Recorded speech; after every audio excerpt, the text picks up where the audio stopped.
নমস্কার বন্ধুরা, স্বাগত ইজি কুকিং উইথ মালাতে। আজ আপনাদের সাথে শেয়ার করছি দারুণ একটা স্ন্যাক্সের রেসিপি। এই বর্ষাকালের বিকেলে এরকম এক বাটি পকোড়া থাকলে বিকেলটা দারুণভাবে জমে যাবে। আমি নিয়েছিলাম এখানে এক বাটি মটর। প্রথমে ভাবছিলাম ঘুগনি করি, তারপর ঠিক করলাম এই মটর দিয়েই পকোড়া বানাবো। বৃষ্টি হোক বা চায়ের আড্ডা, এই পকোড়া হবে সবার প্রিয়। তাই ভিডিওটি শেষ পর্যন্ত অবশ্যই দেখবেন, কারণ ভিডিওতে আমি শেয়ার করব একেবারে পারফেক্ট মুচমুচে পকোড়া বানানোর কয়েকটি টিপস। এই পকোড়া করার জন্য আমি নিয়েছি এক বাটি মটর, যেটা আমি 6 থেকে 7 ঘন্টা জলে ভিজিয়ে রেখেছিলাম।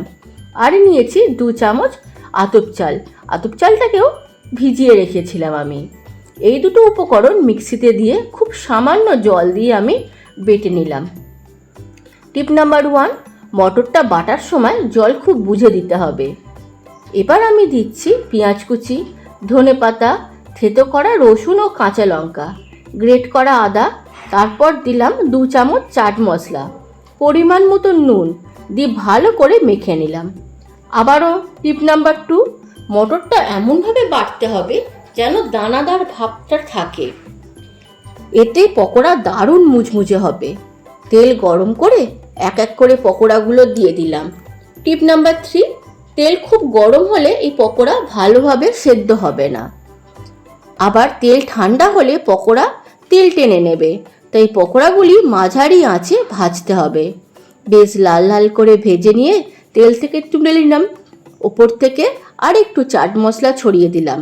কি দারুণ মচমচে হয়েছে এই মটর ডালের পকোড়া। দেখি আমার তো খুব লোভ লাগছে। দেখলেন তো, মাত্র এক বাটি মটর দিয়ে কত সহজে তৈরি হয়ে গেল মুচমুচে ঘুগনি পকোড়া। টমেটো সস বা ধনেপাতার চাটনি সাথে এই পকোড়া খেতে ফাটাফাটি লাগবে।